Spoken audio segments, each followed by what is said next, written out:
Deshile, my name is Hadin from Students for Free Tibet Canada, and today I'll be introducing to you our newest SFT member. Hello, Deshile, my name is Lamuki and I recently joined Students for Free Tibet Canada. So Lamuki, what do you know about SFT? Well, I know that SFT works in solidarity with the Tibetan people in their struggle for freedom and independence. SFT, I've heard that it also organizes protests, candlelight vigils, lobbying, and other related events. Did you attend any of our events? I actually did, yes. The first one that I attended was the Tibetan Movie Night at SFT UFT chapter, where they showcased the documentary called Prayers Answered. Do you want to tell our viewers what the movie was about? Of course, it was about the visit of His Holiness the Dalai Lama to a remote Muslim village at the India-Pakistan border, where His Holiness partook in an action to provide education to the children of that community. Interestingly, January was our Renaissance month, Okay. and different university chapters established in Toronto, such as SFT at York, SFT at Ryerson, and SFT at UFT. They all organized a movie night where they showcased the Tibetan art, culture, and traditions, and most importantly, raised awareness about the current situation in Tibet. The documentary Leaving Fear Behind by Tundu Wangche was shown at Ryerson University. Oh, was Tundu Wangche imprisoned for creating that documentary? Yes, he's still serving his sentence as we speak.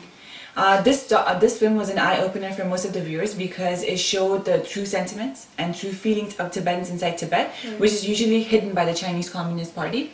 And SFT at York University was very successful in eliciting strong emotional feelings from the audience as they watched a documentary called Tibetan Song. Have you heard about it? No, I haven't actually. This film showed the propaganda employed by the Chinese Communist Party to eradicate the Tibetan culture and music in Tibet. Oh, well, what else did you do besides the movie night? Along with the movie night events, the SFT chapters in Toronto also had tabling sessions throughout the Renaissance month. Oh, that's great, but can you tell me a little bit more about tabling? Yeah, sure.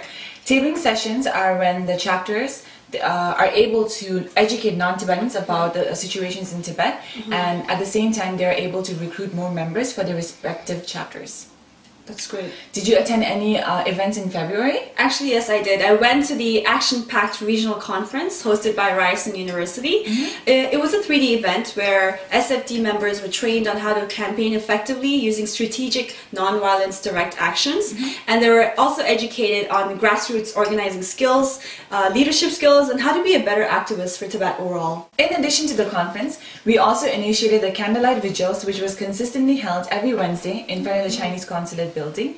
This vigil was to show solidarity for Tibetans inside Tibet and to pray for all the Tibetan martyrs who have sacrificed themselves for the Tibetan cause.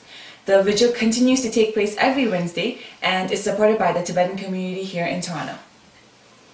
Okay. And have you heard about any of our upcoming events? Yes, I have actually. I've heard about Eat for Tibet, which is happening this February 26th, where you can eat all your favorite Tibetan dishes at various restaurants and help fundraise for SFT. Do you know which restaurants are participating in this event? All Tibetan restaurants in Parkdale will be participating, and they will be preparing a delicious array of sweet, spicy, and steamy Tibetan dishes. Please visit our Facebook page for more information. Is there anything else that SFT is doing in the month of March? Yes, I'm so glad you asked me that question, because for the first time ever, SFT Toronto will be hosting a Toronto community discussion on the current status of Tibetans in Tibet that will allow our community members to engage in an active interaction that can potentially lead towards a bigger action taken by the community as a whole. Okay. This discussion will be taking place on March 3rd, 2012, so come out and share your opinions, learn more about what you can do to get involved. Well, that sounds great, but what about for March 10th? Yes, it's our Uprising Day, since March 10th has always been a symbolic day for Tibetans. Yes. This year should be no less, and in fact this year should mean even more because of what's going on in Tibet right now. Since March 10th happens to be on a Saturday, we hope to see a lot of people on that day. Thank you for joining SFT Lamuki. And for those who are watching, we're always looking for more members. Thank you for providing me with all this information. I'm really glad I joined Students for Free Tibet Canada. Thank you for watching, and hope to see you again next month.